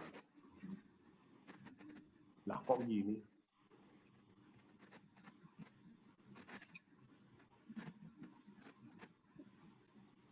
Ini lihat gambar ini aja di paling gampang. Nah ini kan kelihatan ya. Dari luar dari google.com itu sebelum ke gadget kita kan lewat servernya ISP. Di bloknya di server ISP ini yang warna biru ini. Oh gitu. Jadi semua server ISP yang apa namanya di Cina itu memblok itu semua ya? Betul. Diperintahkan oleh pemerintah Cina ke blok. Ya. Jadi kalau kita pun harus mau begitu, kita harus pemerintah punya ini nggak? Ada undang-undangnya nggak bisa memblok itu? Bisa. Minta Kalau ISP kontennya dilarang, kalau konten dilarang kayak pornografi diblok aja. Itu di Cina, pemerintah Cina memerintahkan ISP-nya ke blok. Nah, cuman menariknya. Kalau di Cina jumlah ISP-nya dikit. Cuman berapa, nggak sampai 10 kalau setahu gua. Dan gampang dikontrol pemerintah. Saya nggak tahu apa itu punya pemerintah atau swasta gimana, tapi cuman dikit. Di Indonesia ini, ISP itu ada berapa ratus gitu, 300-an sekian. Dari yang mulai gede, kayak Telkomnet, kayak First Media, dari mulai yang kecil, yang cuma ngelayanin berapa kota kecil gitu. Itu banyak sekali. Nah, jadi akibatnya ketika pemerintah memerintahkan blok konten xyz.com karena di situ banyak pornografinya misalnya. maka kita mesti ngecek 300-an lebih ISP, itu pusing juga. Biasanya kita cek yang gede-gede aja. Kalau ngecek 300 satu-satu ya, wah, bayangin. Repotnya kayak gitu. Di Cina cuma dikit ISP-nya. Di sana kan bayar aturan aja. Gua cuma mau 6, ya udah 6. Di sini dipasti cuma boleh 6 gitu. Marah lagi yang lain. Gue juga minta dong, gue juga bisa dong. Gitu. Nah, kayak Indonesia kan banyak lolos ya. Makanya kadang-kadang ya lolos aja, ada yang lolos aja. Tapi prinsipnya kalau teknis ngebloknya di ISP. Itu Telegram waktu diblok di situ ya? Iya. Semua blocking di ISP. Di ISP ya. Nah, masalahnya sekarang yang sering dipermasalahkan, misalnya YouTube atau apalah, apa namanya, Instagram gitu, atau Facebook atau apapun gitu.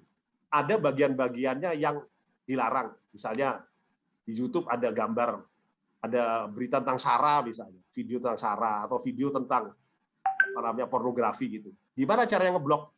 Maka kita cuma punya 2 pilihan. Pertama, ngeblok total YouTube. YouTube.com diblok aja semuanya karena ada konten pornografinya. Itu pertama. Yang kedua, nelpon YouTube-nya, YouTube tolong dong yang konten nomor ini jangan diterusin ke Indonesia. YouTube biasanya, YouTube itu kan apa ownernya Google atau gimana gitu. Ntar Google Indonesia dipanggil, kasih tahu ini tolong yang ini diblok sama dia. Tapi masalahnya ketika dari saat kita tahu ada konten yang dilarang sampai si YouTube ngeblok, itu kan mungkin 1 hari. Jamnya aja kan kita beda sama Amerika nih. Kita tahunya siang, dia malam. Masa malam-malam jam 12 malam suruh bangun? Enggak juga. Jadi biasanya ada delay. Nah, sementara waktu delay itu, YouTube-nya udah di-copy sama orang. Sama siapapun di sini. Download. Ya. Terus di-share melalui messaging service. Pusing lagi. Nah, kalau di Cina sekalian BA-nya diblok. BA juga dibloknya di ISP. Iya. Oke. Makasih. Yes. Oke. Jadi jangan khawatir, Ruth, masih bisa, Ruth.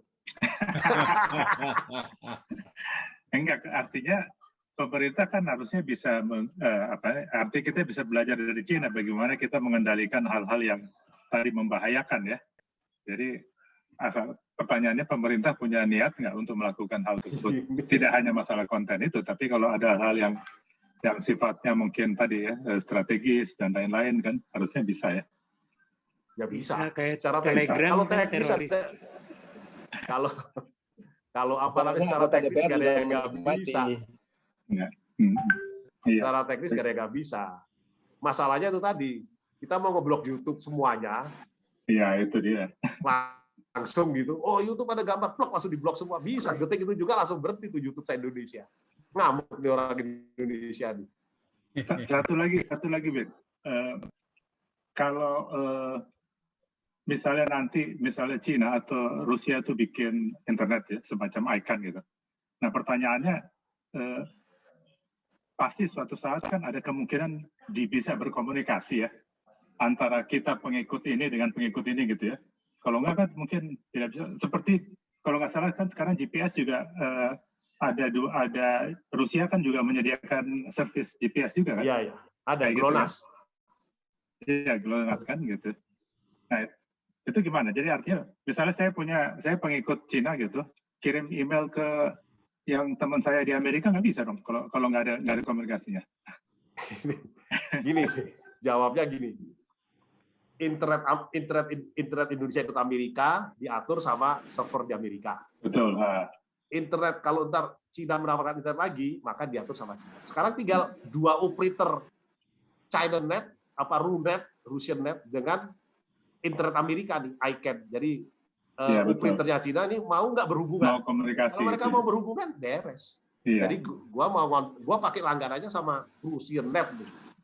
Gua mau ngirim apapun informasi melalui internet ke teman gua di Amerika, ya ke RussianNet dulu, baru ke internet. Nggak apa-apa, bisa aja.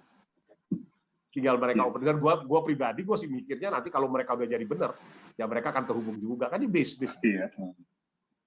Bisnis juga. Bisnis aja ini. Terima kasih. Terus tadi kita Anda nanya satelit positioning. Sekarang di dunia ada beberapa hal, yaitu punya Amerika GPS ya, Global Positioning Satellite. Iya. Punya Rusia itu GLONASS, punya Cina Beidou, punyanya Eropa namanya Galileo. Nah kalau kita ke Eropa nyewa mobil, ini kan teman-teman pada sering ke Eropa nih, nyewa mobil. Di mobil itu kan selalu ada GPS-nya di tengah itu, di dashboard-nya. Nah, itu pakai Galileo dia, nggak pakai GPS loh. Dia pakai Galileo, makanya dia lebih detail. Misalnya ada perbaikan jalan di kilometer sekian, di sini ada perbaikan jalan. Sebab si operator perbaikan jalan tadi ngasih tahu ke Galileo, terus Galileo ngasih tahu ke mobil yang kita sewa tadi. Kalau di kita nggak ada di Galileo, pakainya GPS. Bung Najaji tadi tentang literasi digital gimana itu? Apa yang harus kita lakukan supaya masyarakat lebih melek digitalnya gitu? Sekarang ini yang gua tahu Presiden kan baru melaunch namanya Digital Literacy Movement itu beberapa waktu yang lalu. Itu dikerjakan di Direktorat Pemberdayaan IT di Kominfo. Direkturnya namanya Boni, itu orang BPPT yang dipindahin Kominfo. Programnya dia adalah literasi digital untuk 12,5 juta orang per tahun. Per 2 minggu, 12,5 juta orang per tahun. Dengan target 50 juta orang dalam waktu 4 tahun. Literasi digital seperti apa, materinya udah ada. Jadi kalau mau lihat materinya seperti apa, bisa dibuka download-nya itu tadi, apa namanya, literasi digital. Ini dikasih sama Inge tuh. Website-nya literasidigital.id. Itu website-nya punya si Boni Pujianto. Itu programnya dia 50 juta pelatihan buat 50 juta orang dalam waktu 4 tahun ke depan. Gimana dia ngelaksanain, gua nggak tahu dah. Banyak operatornya soalnya. Tapi itulah yang dikerjakan sekarang. Program literasi digital. Yes. Ya, saya mau tahu kalau kayak Waze itu ya, itu gimana sih cara kerjanya? Waze. Ya. Ini yang itu cara kerjanya gimana? Karena saya beberapa kali ditipu itu. Masalahnya ditipu sama Waze itu. Dia percaya banget. Ya, saya mau pergi ke mana waktu itu ya, mau pergi ke Cibubur. Dia bilang masuk ke jalan ini, masuk sampai ke kolong-kolong. Padahal jalan besarnya nggak ada apa-apa gitu ya. Ya. Nah susah gitu. Nah, sebenarnya gimana gitu? Tapi Gus jangan ngomong lu ditipu Waze dong. GPS bisa juga loh gitu. GPS juga. Ini itu kayak Google Map juga kan Waze. Google Map, Waze Map sama aja cara kerjanya. Pertama di HP kita ini, ada aplikasi Waze atau Google Map atau apapun yang bisa mengkontakkan HP kita dengan satelit GPS Amerika. Oke. Nah, kalau kita buka Google Map, itu kan langsung ada biru-biru yang berpendar-pendar. Cup gitu. Nah, biru-biru adalah posisi kita. Dari mana posisi kita itu? Posisi kita dideteksi oleh satelit GPS. Ini nanti kalau sama Kominfo lu boleh tanya lagi, Gus. Itu satelit GPS punya hak labuh enggak ya di Indonesia ya? Kok bisa beroperasi gitu ya? Itu cerita lain lagi. Cerita regulasi. Jadi yang biru-biru itu satelit GPS mengidentifikasi kita ada di titik itu. Ya. Nah, kemudian Google Map menerima posisi kita itu dari mestinya ada perjanjiannya tuh antara si GPS Amerika sama si Google Amerika. Kemudian oleh si Google Map, si titik biru itu di-overlay dengan peta kita.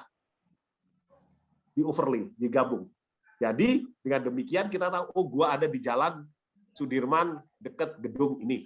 So kelihatan di situ. Nah, dari mana Google Map atau Waze dapat gambar peta tadi? Sebab dia ngelihat peta-peta yang ada di Indonesia, dia beli dari BIG mungkin, Badan Informasi Geospasial, plus mereka juga survei langsung. Nah, masalahnya tidak mungkin mereka survei seluruh tempat seluruh Indonesia kan, yang kecil-kecil.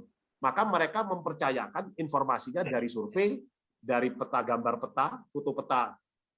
Ini kan ada foto peta kita bisa dilihat dari satelit. Dan juga dari peta-peta yang ada di Gramedia atau apapun. semuanya digabung sama dia menjadi suatu peta Google. Nah, pada waktu membuat itu, mungkin saja petanya itu dia nggak survei 100%. Dia biasanya survei jalan-jalan yang umum dipakai lah. Nah, ketika itu mungkin ketika bikin petanya dia ada hal-hal yang tidak terdeteksi. Misalnya, oh dulu jalan ini bolong nih, ternyata sekarang ada kolam. Ya nasib lu jelek.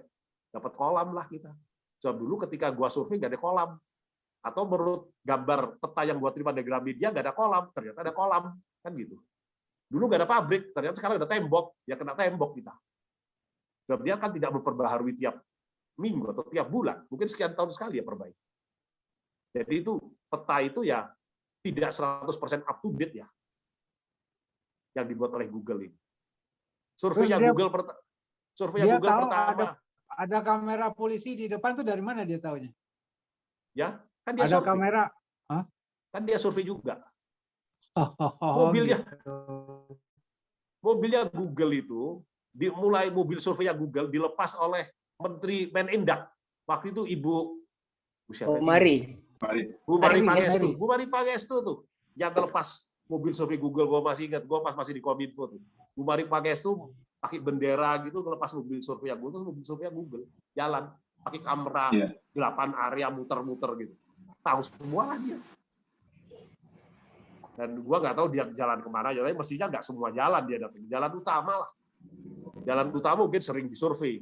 Tapi kalau jalan samping ya jarang-jarang mungkin. Makanya dia tahu semua lah. Ada survei. Mungkin kalau jalan utama sering dia audit ya. Tapi kalau jalan kecil-kecil gang-gang ya enggak lah. Itu mungkin dari laporan. Kalau nggak salah itu kan ada. Kalau itu kan ada partisipasi publik. Iya. Gitu kan ya, karena itu partisipasi publik. Jadi kalau kita lewat nanti kita bilang wah ada polisi nih, kita masuk ke situ sehingga yang belakang kita tahu oh ada polisi gitu. Iya. Itu kan gitu kan caranya WASE itu. Tapi memang WASE sekarang kan udah diambil sama Google juga. Ya udah dibawa sama diambil Google. Ntar dia tahu dari mana kita macet. Kita lihat kecepatan kita. Betul. Ini banyak mobil jalannya pelan, macet ini. Dari sebetulnya kita yang report juga ke si Google. Iya, sebetulnya kita report real time gitu ya. Report real time. Itu kan Internet of Things itu ya kan.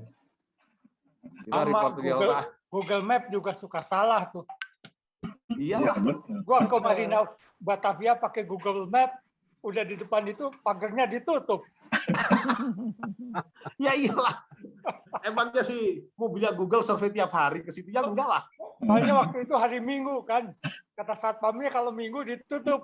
Google Map nggak tahu tuh. Mobilnya nggak sampai ke situ tuh. Mobilnya nggak sampai. Lu harusnya bisa upload langsung data tuh. Ntar dia betulin. Senin dibuka lagi. Bukan, itu laporannya langsung lapor bisa tuh. Oh ditutup. Udah. Data salahnya datangnya dari karena banyak pengendara motor. Di situ kelihatannya semua lancar. Yang lancar motor, mobil macet semua. Kita ikut masjid itu macet. Padahal itu datanya data dari handphone pemilik motor. Ya itu karena aja, Chris. Si Google-nya juga nggak blow on kali. Kalau ada 50 titik biru gitu, yang 20 kok bisa jalan cepat. Tapi ada 10 nih diem pelan gitu. Oh dia tahu yang 10 ini mobil, yang 30 ini motor ini. Ya, tapi di petanya digambarnya kuning atau biru. Padahal yang biru itu motor, mobilnya merah. Kita mobil ikut macet, padahal gambarnya biru. Ya, AI-nya masih rada goblok. Jawabnya karena Google tuh di Indonesia, kalau Google di Amerika beda. Ya lebih reliable lah kalau ini Kristanto nanya juga udah tahu nih di Indonesia ya Google juga ya Google Indonesia bukan Google Amerika di sini. Pusing. Tapi sama kok di Amerika juga ini Google-nya juga nggak 100% reliable. Jadi bisa juga tuh ada waktu itu turis yang ngikutin Google Map ternyata dia nyampe sampai ke hutan sampai tersesat gitu karena nggak updated. Jalan-jalan di dekat hutannya. Win. Kalau VPN itu apa, Win? Apa? VPN. Oh, VPN, Virtual Private Network. Jaringan yang lu sewa. Lu coba jaringan sendiri. Oh. jaringan yuk lu sewa sendiri buat gua gitu. Gua nggak mau share sama orang lain, gua mau sewa diri gua sendiri. Apa virtual private network jaringan. Pakai jaringan orang lain. Itu ada di posisi ISN apa benar? Maksudnya ISP. ISP. Enggak, bukan ISP. Kita bisa gini. Kadang-kadang kita nyebut ISP, itu mesti diingat juga ininya, apa namanya, perizinannya. Kayak Telkomsel misalnya. Telkomsel sebagai operator telekomunikasi, dia punya izin telekomunikasi. Dan Telkomsel sebagai ISP punya izin lagi sebagai ISP. Nanti Telkomsel sebagai penyelenggara VPN, dia punya lagi izin lagi. Tapi keluarnya tetap aja Telkomsel gitu. Jadi ini cuman VPN bisa disewa. Gampang kok itu. Tinggal nyewa VPN. Lu klik nyewa VPN, banyak nawarin. Itu ke siapa? Ke Aji apa ke anu? Enggak, ke operator internet. Telekomunikasi kita. Kalau di Indonesia. Nanti kalau ke luar negeri, operator kita kerja sama mereka. Atau kita langsung langganannya ke operator luar negeri. Bisa juga. Kenapa kalau pakai VPN bisa tembus ke yang di blok? Konten kita dari negara lain. Nomor IP address-nya bukan nomor IP address Indonesia. Soal ISP kan ngeblok di situ. Lu nggak melalui situ, lu pakai nomor IP address-nya luar negeri. Ya yang dia bilang nggak diblok yang nomor ini, Pak. Kenapa dulu malah waktu ngomong blocking malah dibilang kalau pakai VPN, menterinya yang bilang kalau nggak salah. Kalau pakai VPN ya lewat juga. Ya iyalah. Pakai nomor lain. Oh, kita di Cina. Kita ke Cina nih sekarang, pakai VPN. Bisa. Bisa ke Google, bisa ke WhatsApp, bisa. Bisa. Iya, bisa aja. Pakai VPN memang. Kalau nggak pakai VPN dia nggak dia diblok, betul. Dan hotel-hotel tertentu kan diperbolehkan di Cina katanya. Hotel-hotel tertentu kan boleh pakai, bisa buka Google, bisa bikin segala macam. Dia masih diperbolehkan pakai VPN. Ya kalau tur juga bisa tur itu. Cuman gua nggak ngerti apa di Cina tuh VPN diatur nggak? Kalau di Indonesia kan bebas nih. Gua nggak tahu kalau di Cina. Nah itu yang gua nggak tahu. Ada hubungan dengan itu, Lin. Ini aku diundang Zoom oleh orang Cina.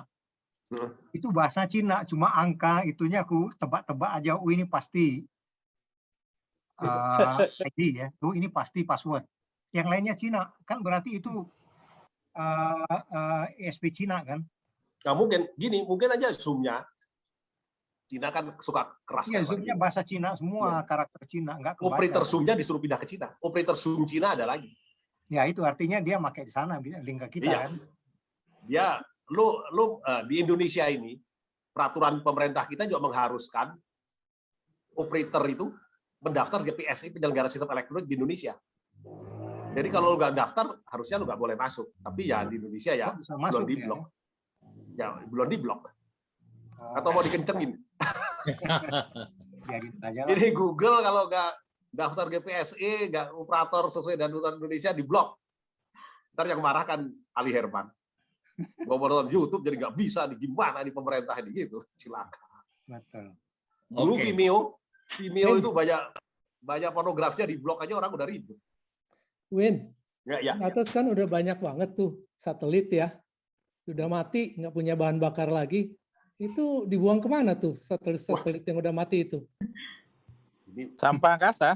Sampah angkasa itu gimana? Dorong jauh lagi lah. Biasanya. Dorongnya gimana? Jadi meteor tuh. Ditiup. Biasanya di sisa-sisa di sisa-sisa bahan bakarnya itu didorong ke bumi supaya kebakar atau didorong keluar angkasa. Itu pula pengaturan sampah angkasa itu. Dan itu masalah global itu. Udah ada tim di PBB yang ngatur bagaimana mengatasi sampah angkasa ini. Yang bandwidth itu kan diregulasi, itu kan punya Tuhan tuh. Manusia bayar ya. Siapa yang regulasi, bayarnya kepada siapa gitu kan, itu punya Tuhan. Sampai betul. Tahun lalu ada kasus kan, ada yang masuk bui kan gara-gara bandwidth. Kalau nggak salah dengan apa gitu. Iya, IM3 dulu kena. Ya, IM3 ada yang kena, ada yang masuk bui urusan bandwidth. Padahal bandwidth sendiri itu kan punya Tuhan, itu kan Iya, tanah juga punya Tuhan, tapi ada sertifikat. Itu maksud saya yang regulasinya tuh siapa, terus bayarnya ke siapa. Siapa yang mengklaim hak gitu kan? Nah, siapa yang mengklaim hak gitu kan? Karena barangnya nggak kelihatan. Itu aja pertanyaannya, sangat-sangat basic sekali. Ya, pemerintahnya ngatur. Gue bikin undang-undang yang bilang bahwa itu kan, kalau Yunanya gitu namanya kembali ke ini, kebijakan kebijakan kita. Frekuensi ini punya siapa kan gitu. Itu frekuensi ya, punya republik. Frekuensi radio itu punya siapa ini? Punya negara. Diambil pemerintah. Diambil pemerintah semuanya. Kemudian yang mau pakai itu harus bayar. Namanya BHP frekuensi, biaya hak pakai frekuensi. Nyetornya ke siapa? Ke Direktorat Frekuensi di Direktorat Jenderal PP. Dulu Direktorat Jenderal Postel di Kementerian Perhubungan. Terus pindah ke Kementerian Kominfo, bayar ke situ, diterima oleh Kementerian sebagai PNBP, penerimaan negara bukan pajak. Dipakai buat apa? Ya dipakai buat segala macam lah.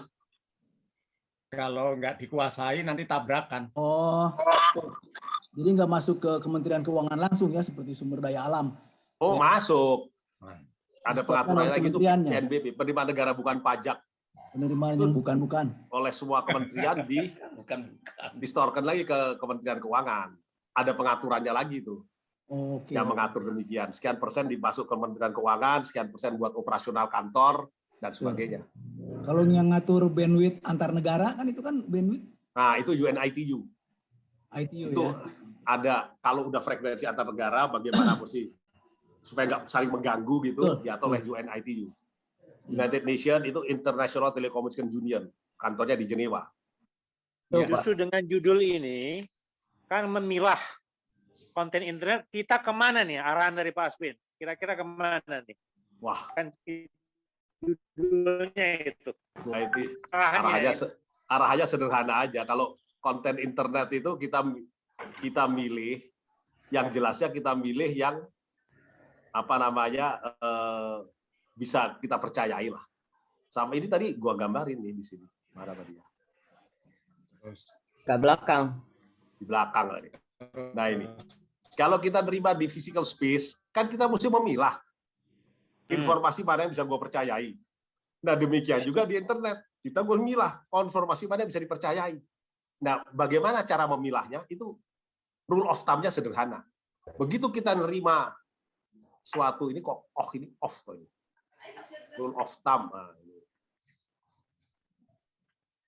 Rule of thumb-nya sederhana aja. Kalau kita menerima suatu informasi dan gua nggak tahu informasi itu dari siapa, maka ya gua nggak yakin kebenarannya dong. Itu logis saja. Maka itu rule of thumb-nya, kalau info tersebut bisa gua percaya jika dan hanya jika yang menulis itu gua tahu siapa dan gua tahu alamatnya di physical space. Jalan ini nomor sekian di kota ini. Nomor teleponnya 021 sekian. Atau ada trusted third party yang menjaminnya. Misalnya di koran XYZ .co atau apalah. Itu yang menjamin dia itu siapa ini, nggak ada alamatnya tapi dia jamin seperti ini. Tempo.co. Kalau jumlah Tempo.co di situ nggak ada alamatnya, tetapi dia dijamin bahwa dia oleh Dewan Pers, ini adalah media yang gua kontrol. Dan Dewan Pers ini dibentuk dan undang-undang. Isinya masyarakat dan sebagainya. Jadi gue baca Tempo.co dengan yakin, gue percaya sama Tempo.co. Kenapa? Isinya dijamin sama Dewan Pers kebenarannya. Itulah. Tapi Aswin, kalau kalau beritanya benar, kalau identitasnya benar, tapi beritanya ngaco kan bisa juga kan, Aswin? Oh, ditangkap orangnya. Itu pelanggaran. Tergantung pelanggaran kalau undang-undang itu. Urusannya polisi. Oke. Kalau tidak sengaja, minta maaf, urusannya Dewan Pers. Jadi kesengajaan berbuat salah itu langsung urusannya polisi. Kalau misalnya orang nggak sengaja, aduh saya salah gitu, itu bisa ke Dewan Pers. Jadi yang polisi itu ke Dewan Pers, kalau yang jahat-jahat ke polisi. Kalau pura-pura salah,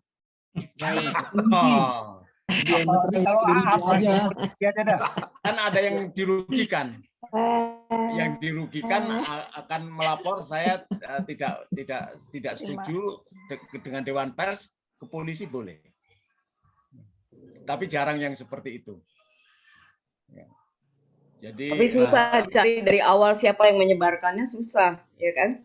oh, kalau yang menyebarkan seperti itu urusannya polisi. Karena yang misalnya WA, internet Facebook, Instagram itu bukan urusannya Dewan Pers. Urusannya Dewan Pers itu yang ada perusahaan persnya.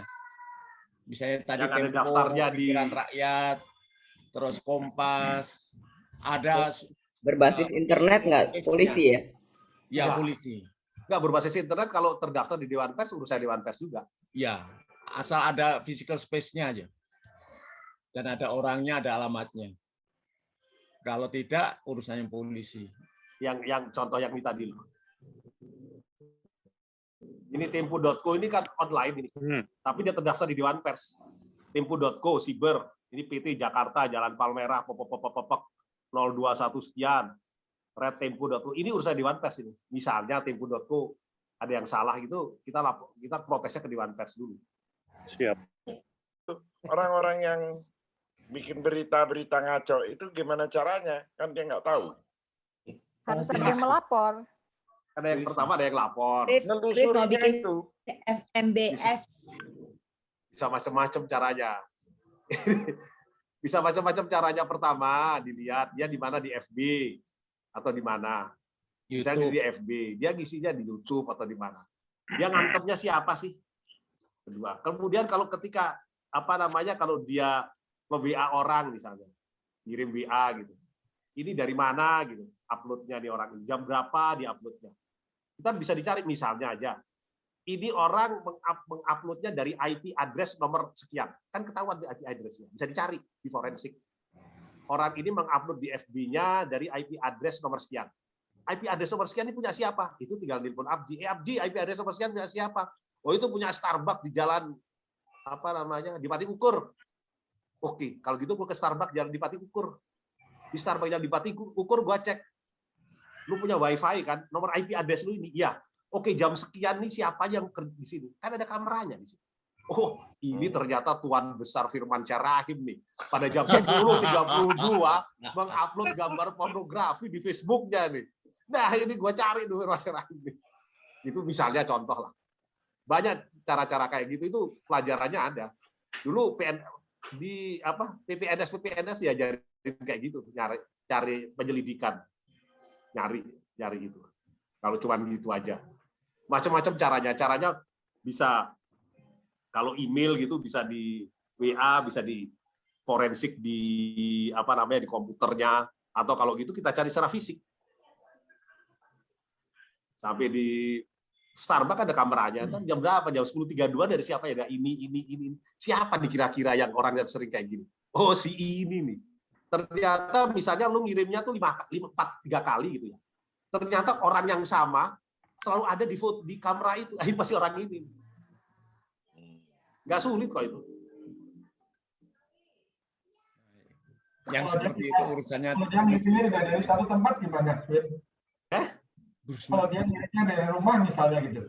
Dari rumah, dia langsung ketahuan IP address lu, didatangin rumah lu. Lebih mudah. Lebih gampang lagi kalau dari rumah. Langsung tahu IP address-nya, langganan ini, IP address ini. Ditanya ke Abdi, nomor IP address ini siapa? Oh, itu langganan FNB, rumahnya di Kebayoran, jalan langsung datengin. Oh, tapi ternyata yang pakai orang lewat, pakai wifi-nya gitu. Hah? Pakai wifi lu. Orang lewat, ya wifi lu segede sekuat apa sih? Di depan rumah kan masih bisa gitu kan?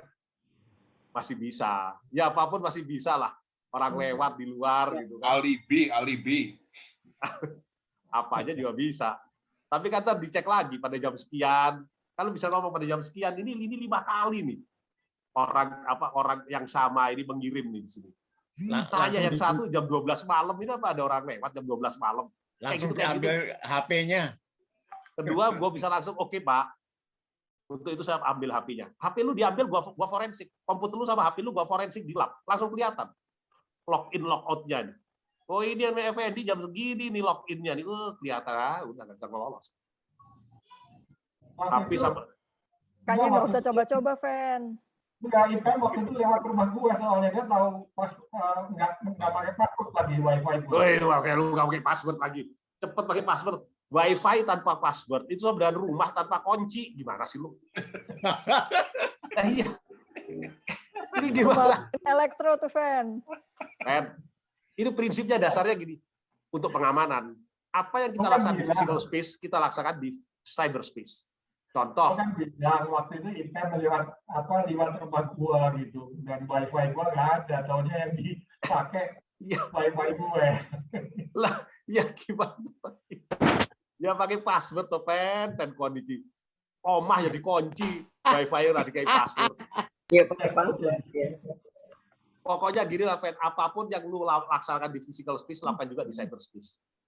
Ini komputer ini, kalau nggak gua pakai, 1 menit atau 2 menit mati sendiri, atau 3 menit mati sendiri. Gitu. Sama kayak pintu di hotel, ingat pintu di hotel kan? Kalau kita keluar dari hotel, kita nggak ngunci, itu kan pintu nutup sendiri kan? Terus untuk bukanya mesti pakai kunci kan? Nah, komputer kita juga diatur demikian. Lalu atur komputer lu sama HP lu. Kalau 3 menit nggak dipakai, mati sendiri. HP kita itu otomatis nggak dipakai, didiemin aja. 1 menit atau 2 menit mati sendiri. Terus masuk lagi mesti pakai password lagi. Sama kayak kamar. Pin, ada titipan pertanyaan nih dari Didit nih. Pesawat dan kapal militer kita menggunakan GPS, katanya.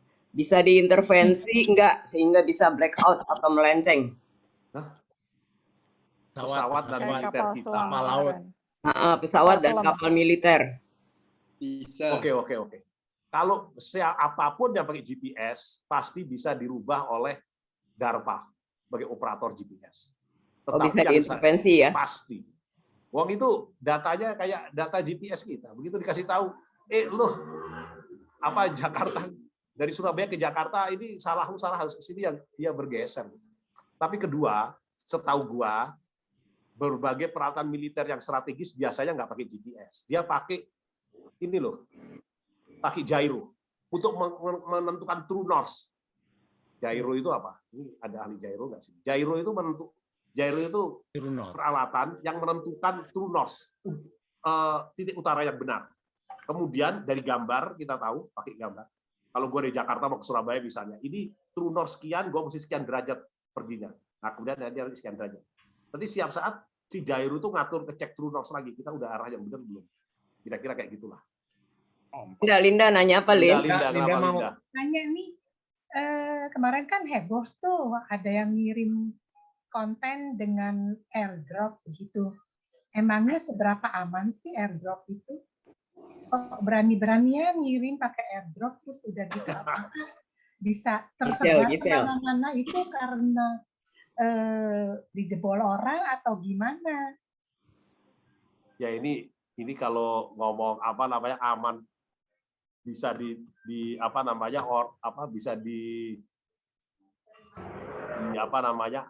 aman atau enggak, jawabannya bisa dicari. Bisa dicari lah, apa yang nggak bisa sih. Bisa dicari caranya tadi yang gue bilang, macam-macam cara untuk mencari itu. Ada kemungkinan kalau yang bikin airdrop pinter, dia pakai VPN dari luar negeri atau dia dari mana, itu bisa aja. Sehingga lebih sulit dicari. Tapi in prinsip bisa dicari, apalagi kalau kita punya hubungan dengan negara yang dia pakai. Bisa dia pakai VPN negara dari Singapura misalnya aja. Kemudian dia pakai seakan-akan dari Singapura, tapi Indonesia sama Singapura punya hubungan baik nih. Dicariin sama Singapura. Oh, yang pakai ini si ini pakai IP address sekian, ngambilnya dari di Indonesia, dari IP address nomornya di Indonesia terhubung dengan IP address dari Singapura, kemudian baru dia pakai airdrop handphone nih. Nah, bisa ketahuan dari situ. Itu hubungan internasional, karena itulah gunanya adanya bilateral atau multilateral agreement antar pihak kepolisian kalau mencari kriminal-kriminal. Cuman masalahnya ini yang sering terjadi. Menurut gua orang ini kriminal, menurut negara sana belum tentu kriminal. Nah, ini masalah kedua ini. Jadi belum tentu negara yang lain tuh mau membantu gitu. Tapi kalau dia membantu dia bisa nyari. Jadi kalau dicari, bisa nggak dicari? Bisa. Secara teknis ya. Tapi apakah itu bisa tersebar itu karena disebarkan atau memang bocor begitu? Gua nggak tahu kalau itu. Apakah bisa tersebar itu? Misalnya suatu data di suatu server, dia tiba-tiba bocor, mau data KTP lah misalnya. Apakah dia bocor atau ada orang yang mau bocorin? Jadi ini data disimpan nih, dia bocor gitu ya. sebab sistemnya nggak bagus, bocor senjatanya, tiba-tiba tersebar kemana-mana, atau ada orang yang membobol, itu gua nggak tahu. Itu mesti investigasi dulu, sistemnya mesti diinvestigasi nih. Sistem si yang datanya bocor tersebut. Kan banyak kemarin data Bank Mandiri didibutin bocor, Pertamina dihack. Kalau apakah datanya bocor itu lu yang nggak punya pengaman, lu nggak beres, atau memang orang sengaja buka gitu, nggak tahu. Itu investigasi. Oke, thank you.